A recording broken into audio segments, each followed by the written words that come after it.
నీ సంగతేంద్ర? ఏంటి సార్ ఇదంతా? అసలు ఆయన ఇంకా ఎక్కడున్నాడ్రా?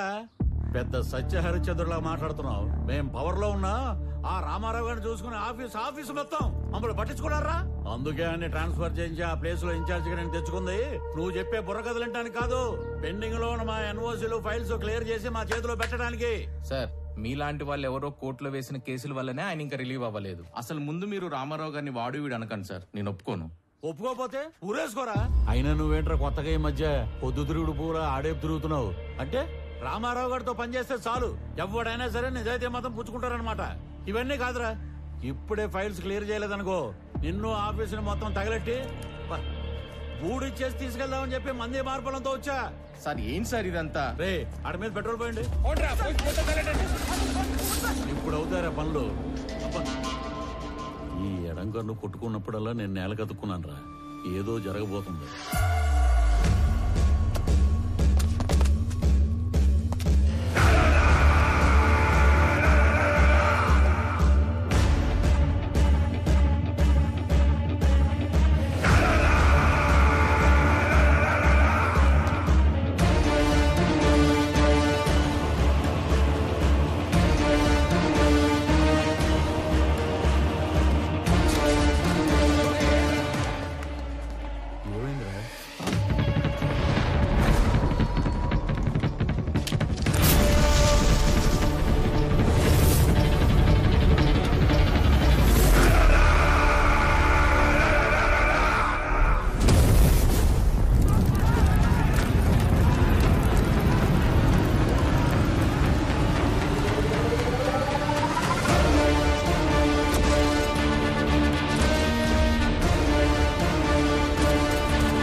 మీరు ఎవరో ఏ పార్టీయో నాకు అనవసరం.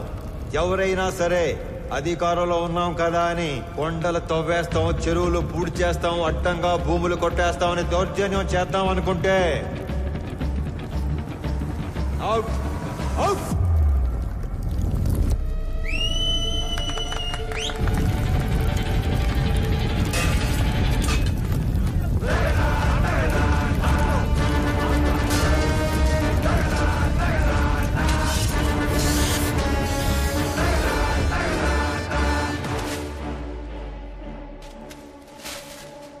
రామారావు కేసుకి సంబంధించిన అన్ని రిపోర్ట్స్ నేను చదివాను, బట్ సమ్మరీ మీ ద్వారా విందాం అనుకుంటున్నాను.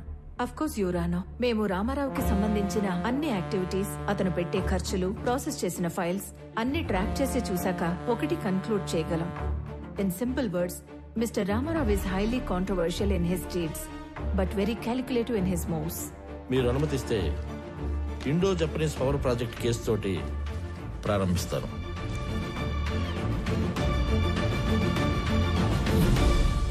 నేను కలెక్టర్గా సేవలో ఉండగానే భారత ప్రభుత్వం నిర్మించబోతున్న ఒక అణు విద్యుదుత్పత్తి కేంద్రానికి అంకురార్పణ జరపడం నాకు చాలా సంతోషంగాను కొంచెం గర్వంగాను ఉంది.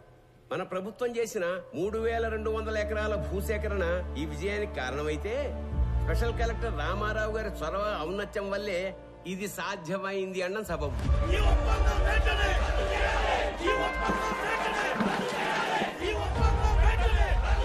హరికి హైతో గారు, sir, as a token of appreciation to mister Ramarao, felicitate him please.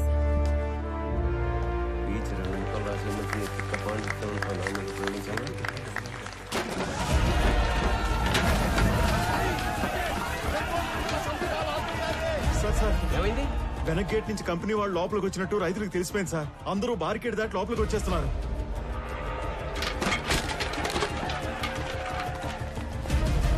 Company వాళ్ళకి సెక్యూరిటీ ఉన్నా ఎందుకైనా మంచిది, రూల్ ప్రకారం ఎస్పీకి ఇన్ఫార్మ్ చేయి. రామారావు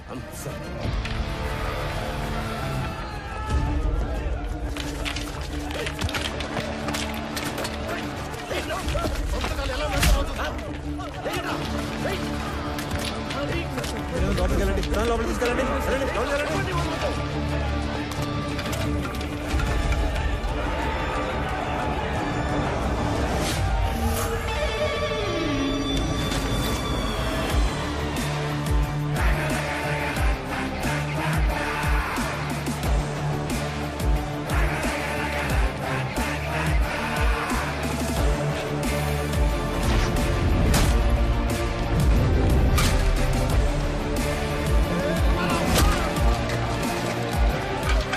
డబ్బులు కట్టి భూములు స్వాధీనం చేసుకున్న తర్వాత ఈ గొడవ ఏంట్రా? విప్లవం చేస్తాను అనుకుంటున్నావా?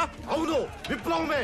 దున్నే ప్రతి రైతు నిత్య హరిత విప్లవం చేపట్టే నీలాంటి వాళ్ళు రోజు మేము పెట్టింది తిని మా మీద పెత్తనం చెలాయిస్తున్నారు. ఏందిరా పెద్ద పెద్ద మాటలు మాట్లాడుతున్నావు? అయిందేదో అయిపోయింది. అందరూ బయటకు వెళ్ళండి. వెళ్ళండి.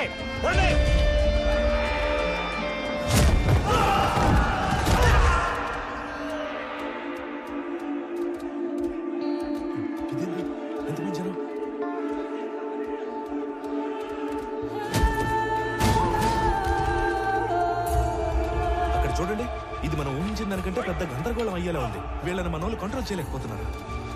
వెంటనే ఎమ్మెల్యే గారికి ఇచ్చేద్దాం. పదండి పదండి.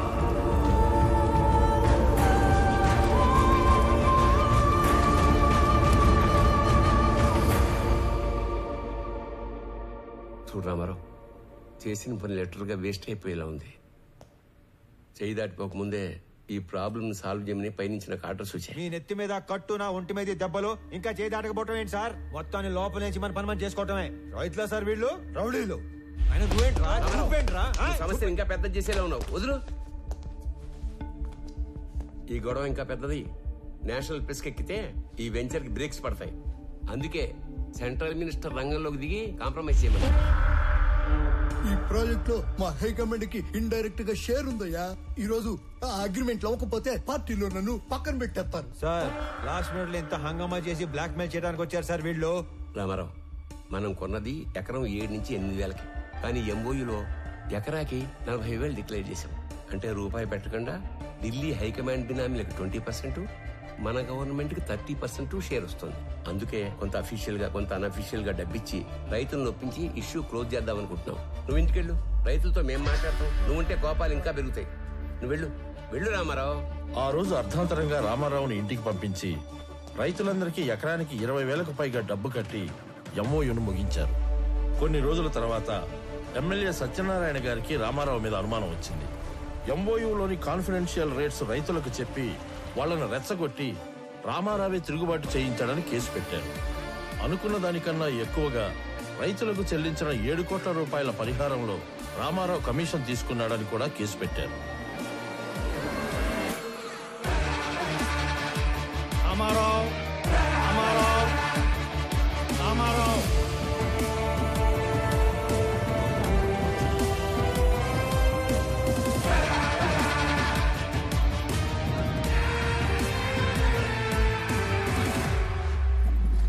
రామారావు గారు, జడ్జ్మెంట్ ప్రొనౌన్స్ చేసే ముందు ఆఖరిగా కోర్టుకి మీరేమన్నా చెప్పాలనుకుంటున్నారా? Thank you for asking your honour. నేను చేసిన తప్పు అయితే నేను చేసిన దానికన్నా 10 ఎక్కువ పెట్టుంటారు వీళ్ళు మీ ముందు. అదే నేను చేసిన మంచి అయితే చేసిందంతా వాళ్ళ మనసులో పదిలంగా పెట్టుకొని ఉంటారు. అంతకంటే చెప్పుకోవడానికి నా దగ్గర ఇంకేమీ లేదు యువర్ ఆనర్. అభియోగం మోపబడ్డ 17 కేసులలో 3 కేసులు క్లిష్టమైనవి కావడం వలన ఒక ఫ్యాక్ట్ ఫైండింగ్ కమిటీని కోర్టు ఏర్పాటు చేసింది. ఈ కేసులకు సంబంధించిన నిజానిజాల్ని నిర్దేశించి ఒక కామన్ ఆర్డర్ కింద తీర్పు ఇవ్వాలని ఈ కోర్టు నిర్ణయించింది. అన్ని కేసుల పూర్వాపరాలు పరిశీలించి కమిటీ ఇచ్చిన రిపోర్ట్లని పరిగణలోకి తీసుకున్న పిదప సబ్ కలెక్టర్ బి రామారావు గారి మీద మోపబడ్డ ఏ ఒక్క అభియోగం నిరూపణ కాలేదని ఈ కోర్టు తీర్మానించింది. ఆన్ ఎ పర్సనల్ నోట్, ప్రతి ప్రభుత్వ ఉద్యోగి పదవీ స్వీకారం చేసేటప్పుడు ప్రమాణం చేసే ఓత్ ఆఫ్ ఎలిజియన్స్ ని రామారావు గారు 100కి 100 పాళ్లు గుర్తు పెట్టుకుని పాటించినట్లు కనిపిస్తుంది. అధికారం అంటే సేవతో కూడిన బాధ్యత అని అర్థం చేసుకుని అతను చేసిన కొన్ని పనులు బియాండ్ డ్యూటీలా ఉన్నా న్యాయపరంగా ఉన్నట్లుగా నమ్ముతూ అతని మీద ఉన్న అన్ని అభియోగాలని కోర్టు కొట్టివేస్తూ తీర్పు ఇస్తుంది.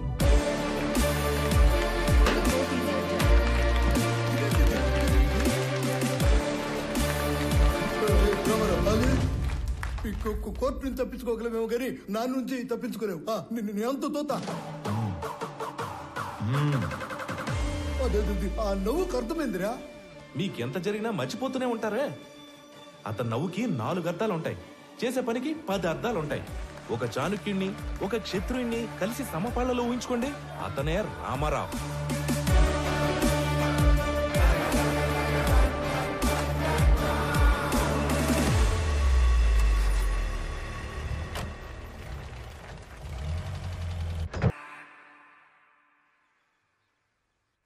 ఇదేంటి మావయ్య, మీ సామాన్లు తక్కువగా ఉన్నట్టున్నాయి? అంటే 2-3 రోజులకే కదా అని. అంటే మిగతావన్నీ ఆయన ఊరు పంపించేస్తారు బాబు. అక్కడికొచ్చి 2 రోజులుండి వెళ్ళిపోతాం. ఇంటి కండిషన్ ఎలా ఉందో ఏమో. మీరు ఎక్కడికి వెళ్తలేదు మావయ్య, అక్కడే మన ఇంటి వెనకాల ఒక ఇల్లు ఖాళీగా ఉంది. నాతో మాట్లాడమని చెప్పాను, మీరు మాతో వస్తున్నారు. మీరు కూడా మా గుమ్మ సముద్రం వాస్తువులు అయిపోతున్నారు. ఇకపై మనందరం కలిసే ఉండిపోతున్నాం. మీకు ఎలా థ్యాంక్స్ చెప్పాలో తెలియట్లేదు అల్లుడు గారు. మీ ఇద్దరు లేకపోతే మేము అల్లాడిపోయేవాళ్ళం. రే బుడ్డడా, మీ నాన్న తాతకి మీ నాన్నమ్మకి గిఫ్ట్లు తెద్దాం పద. ఇప్పుడే వస్తాం అల్లుడు గారు, పద పద. ఏమ్మా ప్యాకింగ్ గొడవల్లో ఉన్నారా? రండి సార్, రండి కూర్చోండి. మీకు కాఫీ తీసుకొస్తాను. అలాగే కాఫీలో కాస్త విషం కూడా కలపమ్మా. మీ ఆయన ఇచ్చే ట్విస్టుల కన్నా అదే బెటర్. నువ్వు కాఫీ తీసుకుని రా, విషయం లేకుండా. రండి సార్, కూర్చోండి. రామారావు, నాకు డౌట్ ఉండేది, లేటుగా కన్ఫర్మ్ అయింది. అయితే నిజంగానే ఆ గందరగోళం, గొడవ, కొట్లాట పూర్తిగా ప్రీ ప్లాన్డ్ కదా? సార్, లోపల ఉన్న మీకు తెలిసింది ఒకటైతే బయట జరిగింది మాత్రం మరొకటి. ఎలా పెడతారో చూస్తాం.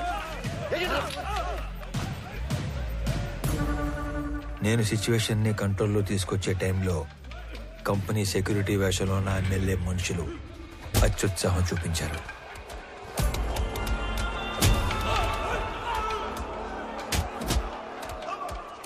రైతుల మీద చెయ్యేస్తే చూస్తూ ఊరుకుంటానా సార్?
మన ప్రభుత్వాలు కష్టాల్లో ఉన్న మహాప్రభు ఆదుకోండి అని అడిగితే పైసా కూడా సాయం చేయం.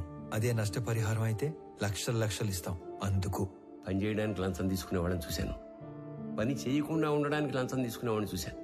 కానీ జనం పనిచేసి రిస్క్ తీసుకునేవాడిని నిన్నే చూస్తున్నాను. Really I'm proud of you Ramarao. Sorry, wrong టైంలో వచ్చినట్టున్నాను. లేదమ్మా, రైట్ టైంలో వచ్చావు.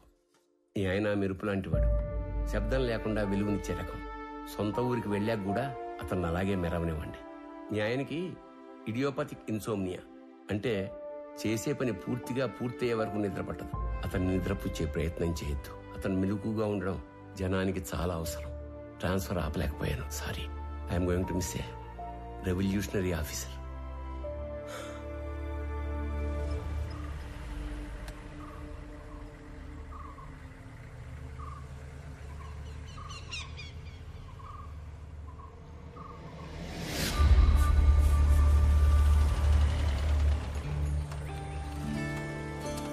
రామ్మా. బాగున్నారా అత్తయ్య? బాగున్నారా మావయ్య గారు? ఇరుగు దిష్టి, ఏం దొప్పించు మహాలక్ష్మి. పొరుగు దిష్టి, ఊళ్ళో వాళ్ళ దిష్టి, అందరి దిష్టి పోవాలా. అనంతు ఇది ముక్కలే దిష్టి అంతా పోవాలా. రామ్మ లోపలికి రామన్న.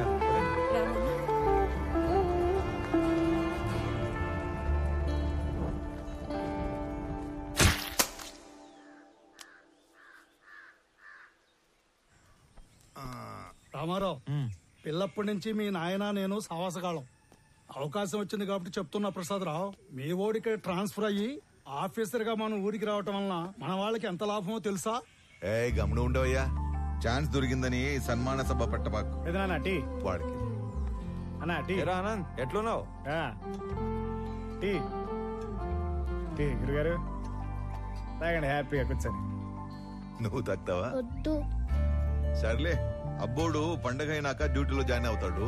అందరికి తెలిసేట్టు నీ పేపర్లో రాయి. ఇంకో విషయం, కనం పండగ రోజున వేటను కోసి జనానికి నిరుటిలానే బంతి భోజనం పెడతా అన్నాం. ఎన్ని తెగుతున్నాయి?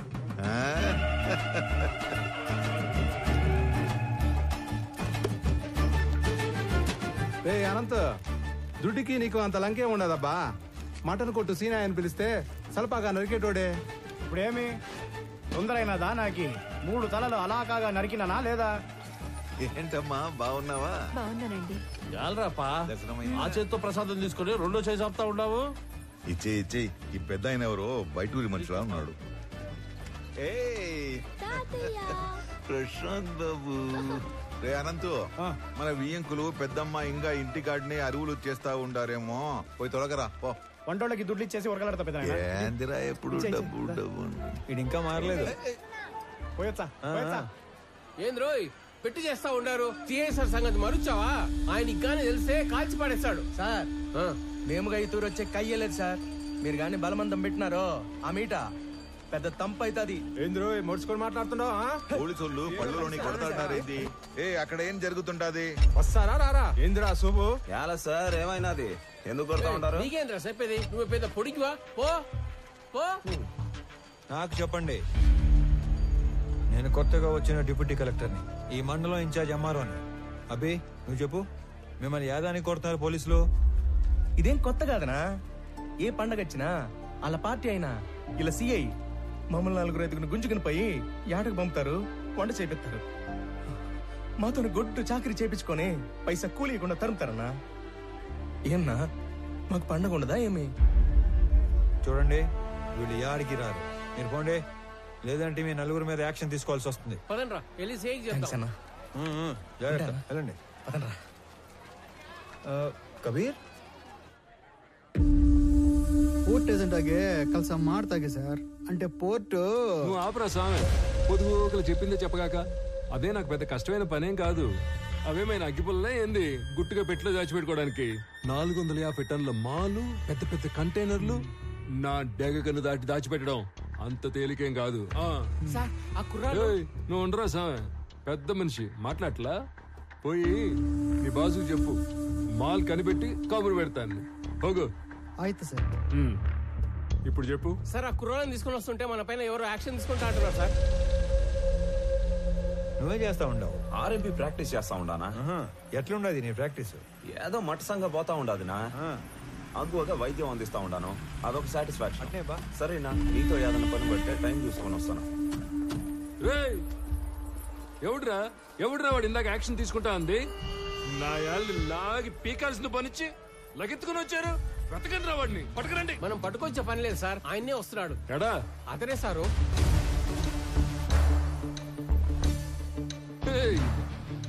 ఎవడురా స్వామి నువ్వు? అడ్డ పంచ కట్టుకుని ఆంతరం చూస్తున్నావా ఏంది? మా వాళ్ళు 4 దొంగనాయాలు లాకెళ్ళబోతే అడ్డం తగిలేవంట. క్రిమినల్స్ ని పట్టుకోకుండా ఆపడం కూడా నేరమే, తెలుసా నీకు? తెలుసు. నీలాంటి పోలీసులు క్రిమినల్స్ ని నేరం చేసినప్పుడు పట్టుకునేది తక్కువ, అవసరం అయినప్పుడు పట్టుకునేది ఎక్కువ. ఏందిరా స్వామి నువ్వు మాట్లాడేదా? ఏడు నుంచి వచ్చావు? నీ మాటలు చెప్పించుకోవడానికి రాలే ఈడకి. నువ్వెంత యాక్షన్ తీసుకుంటావు అన్నట్టుగా. ఏంది నువ్వు యాక్షన్ తీసుకున్నదా? నువ్వు డిప్యూటీ కలెక్టర్ ఎంఆర్ఓ అయితే పోయి నీ ఆఫీసులో కూర్చొని స్టాంపులు కొట్టి సంతకాలు పెట్టుకో, పోలీసులతో పెట్టుకోగాక. చూడు, నేనేదో సర్టిఫికెట్స్ మీద సంతకాలు పెట్టుకుంటా, రేషన్ కార్డులు పంచుకుంటా ఆఫీస్లో మాత్రమే కూర్చునే రకం కాదు. As an executive magistrate of this sub division of the district, I'm responsible for operating preventive sections of code of criminal procedure. By the way, ఇక్కడ జరిగిన స్పెసిఫిక్ ఇన్సిడెంట్ లో I clearly observed violation of fundamental rights which is a crime. Crime me police వాళ్ళే చేశారు కాబట్టి all of you will have to appear and explain your stand in my office if you extend this issue any further. Sir sir వాడు ఎంఆర్ఓనే కదా sir? అదేంది మిమ్మల్ని ఆఫీస్కి వచ్చి సమాధానం చెప్పంటాడే? ఎంఆర్ఓకి మనల్ని ఎంక్వైరీ చేసే పవర్స్ ఉంటాయేమి సార్? నాకు మాత్రం ఏం తెలుసు స్వామి. వాడు చెప్పిన స్టైలు పోసు చూస్తుంటే ఆ పవర్స్ ఏదో ఉన్నట్టే ఉంది. సార్ ఈ ఏటికి రికార్డింగ్ డాన్సులు మనకి లేకుండా చేశాడు. రామారావు, మొన్న పండగ అత్తగారింటికి వెళ్ళినప్పుడు మీ ఊరు కులుకు భజన డాన్స్ మిస్ అయిపోయావురా. ఎరా రాఘవ, ఏంటి కొత్తగా గడ్డం? ఏముంది, 4 రోజులు లీవ్ లో ఉన్నా. బద్ధకం. వచ్చే వారం ఆఫీస్కి వెళ్ళాలి, అప్పుడు తీస్తా. అది సరే గానీ నువ్వేంట్రా దూరదర్శన్? పండక్కి తప్పితే మీ ఊరు పక్కకే రావడం లేదు. నీకేంటి రాఘవా, ఏమైనా చెప్తావు? స్టేట్ గవర్నమెంట్ ఉద్యోగం కూర్చోబెట్టి పెడుతున్నారు.